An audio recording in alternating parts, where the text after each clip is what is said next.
how to plant a no-dig garden bed to help bring the birds and butterflies to the yard is Carson Arthur. Come on in. Good to see you. Oh, you look so good. Look at all the audience in pink today. I love this. You all came together, and you're all pink, and I love it today. As I said, it's universally flattering. It looks fantastic. So we're not bringing all the boys to the yard. We're bringing all the butterflies and the bees and yes, let's go with that for sure. Absolutely. So we're going to have some fun with the yard because this is going to be no-dig gardening. Like, what is that? And I want in. It's for all the lazy gardeners out there. I'm down for this one. So no-dig gardening's been around for centuries, believe it or not. And it's exactly what you think it is.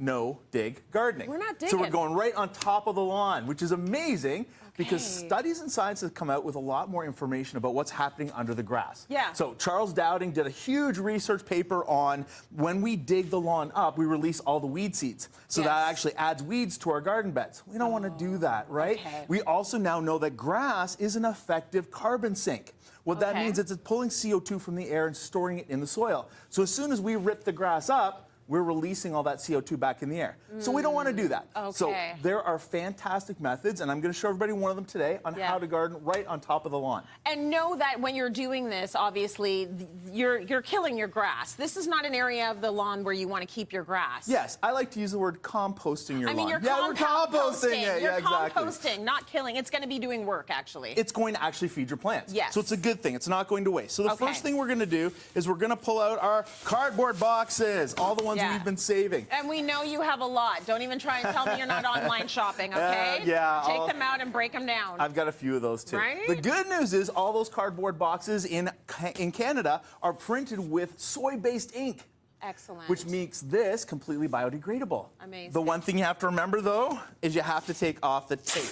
Yes. So take off all the tape in the boxes because this will not decompose. And as the garden bed starts to grow, of course, the tape starts working its way up. So we're going to throw all the tape in the recycling. We're going to get rid of that. But we're going to put the cardboard down. Now, when I like to put cardboard down in the space, you only need one layer. So in this case, obviously, we've got 2 layers. We're doubling it up, which is fine. But the cardboard's going to last about 9 months. So 9 months to effectively kill the grass underneath, to decompose. It acts as a very good weed barrier because it prevents sunlight from getting to the below. And that's what the plants need, But cardboard, as it breaks down, great for storing moisture for the roots.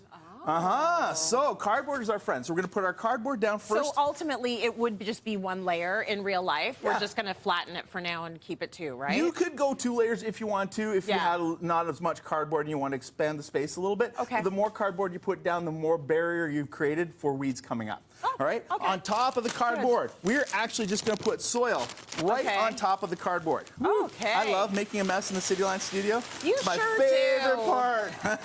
What's in here before I touch it? Nothing bad. Usually he brings bags of poo. Manure, manure. Is it poo or what is happening here? So in this case, this is a potting mix. Looks good. Yeah, and I love using potting mix because it's nice and light. It's got tons of this nice light perlite. The perlite is effective for holding moisture, and that's really what you're trying to do here, is have a moisture-rich soil because it helps break down the cardboard faster, but it also supports your plants as they grow in. Does it matter what you're planting? It does. We are only going to plant things that have not got roots now. Okay, but the potting soil, like you can plant like anything in this particular soil. Absolutely. And this particular one is full of worm castings. It's a nice organic option, which I love because, again, we're trying to do something better for the planet. So why not use organic? So beautiful. It's full of worm castings, absolutely gorgeous. Once we've got our soil done, we're down, and we want about 2 inches. 2 inches is about the right depth for the actual mix itself. Once we get that, then we get to start playing with plants. So a lot of people love the seed mixes, myself included. Now these seed mixes, perennial growing flowers and plants that can be used across Canada, across the US, into North America. They're all native species for the most part, The key though is these will self-seed. What that means is if you put this in the front yard, it's going to actually start to spread to your neighbor's yards. So be smart about where you choose these seeds. Got it. Be careful about what you plant then. Exactly. Or where you plant it. Yeah, just know that they're going to actually continue to grow throughout the yard, As we plant our seeds, we're just going to open up a package like this. We're going to dump it straight into a bucket. Now you're going to notice I have some soil already in here. Yep. Putting it straight in the mix. Is this same soil? It is. It's just dried out a little bit because I took it out earlier. Yeah. So we're going to put it in. Seed to soil contact is what makes your seeds germinate. It's what makes them grow. Okay. So by pre-mixing them like this and then putting them down into the yard like this, you're guaranteeing your actual best germination rate possible. Okay. All right. Beautiful. So put that all down in there. We're going to spread it out nice and even. Now, for a seed package like this, you're looking at about 20 to 40 square feet. Okay. So as you measure it out, obviously we've put a lot into this one little space. If I was to let this grow, thousands of flowers. It'd be very dense. Which might be a good look. Maybe. Yeah, but for nature, we'd like to spread it a little bit more. So one seed pack, plant on about 50 square feet is a really nice measurement. Okay. So once we've planted that, that's great. But let's talk about some of the other flowers we can incorporate. What else can we grow in this? I, like many people, bought tulips in the fall and forgot about them. Yeah, totally forgot about the tulips. It happens. So exactly. So I actually had these leftover packages from the fall. Okay. Before we're going to put them in the garden, let's put them in the freezer first. Oh, what does that do? So what that does is it's something called stratification. Stratification freezes them, but it makes them feel like they went through winter, even though they didn't actually get exposed to it. And what happens is, I'm going to pull these out, you're going to start to see your tulips are starting to actually grow. They're starting to sprout. There's no roots. There's no roots attached to the bottom of that, but they're still growing. When we put them in this mix here, we're going to put them down just like this, and we're going to create a nice little pattern, because you want this to look as natural as possible.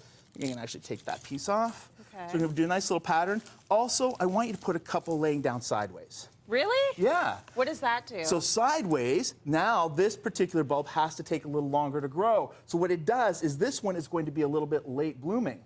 But it extends your flower time. So they're not all at the same time. Exactly. Such a simple thing to do. So we're going to put these down. That's so smart. And you'll notice they don't have to go very deep into the soil. Okay. There's another little trick that's going to happen with these in a second, okay? So Are you going to cover them up with I am going to cover them up. Okay, just checking. So we've got our tulips. I like this, that you're not even doing any digging. That's right? fun. Simple and easy. Also, dahlias work fantastic. Now, they're ugly. Yeah. They're really unattractive in this form. They sure are. But again, you'll notice that they come with the roots already attached. Yeah. They're just going to go right into the garden bed just like that. Nice. Simple. Okay. Okay.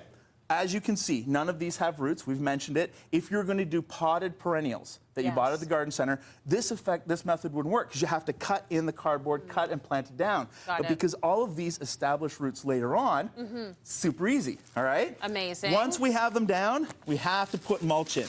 Now, this is going to be a heavy bag. Okay. We're going to pour mulch over the whole thing. Again, we're making a big mess. What kind of mulch are we looking Now, for? I like to use organic mulch. Yeah. Now, I have used organically dyed mulch, but we want to make sure that we're not using a chemical dye because it actually adds toxins to the soil. Okay. When you do your mulch, you want it about 3 to 4 inches deep on top of the bulbs. All right. All right. Now, you've got a perfect garden, already done, looks good.